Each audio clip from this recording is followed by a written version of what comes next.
మొత్తంగా super 6 super 7 ఎంత అవుతుంది?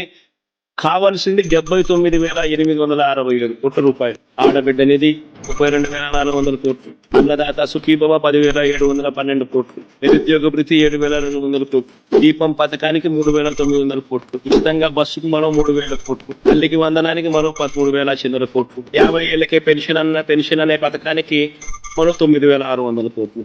మొత్తంగా కలిపి దాదాపుగా 79,867 కోట్లు కావాలి. మరి పెద్ద మనిషి నేడు బడ్జెట్ గా ఎంత కేటాయించాడు అని చెప్పి చూస్తే, నేడు బడ్జెట్ కు గత ఏడాది 7,282 కోట్లు మాత్రమే కేటాయించారు. తర్వాత ఎంత ఖర్చు పెట్టాడు అని అంటే కేవలం 865 కోట్లు మాత్రమే ఖర్చు పెట్టాడు. కొన్ని ఈ సంవత్సరం బడ్జెట్ లో 79,867 కోట్లకు గాను ఈ పెద్ద మనిషి ఎంత కేటాయింపులు చేశాడు అని అంటే, కేటాయింపుని కేవలం 17,179 కోట్లు మాత్రమే కేటాయింపులు చేశాడు. అంటే ఇది కూడా ఎలాగో మోసం చేయడమే కదా అనే పద్ధతిలో జరుగుతా ఉంది. ఆగు షూరిటీ, మోసం, గ్యారంటీ అన్నదానికి నిదర్శనాలు ఇవన్నీ కూడా.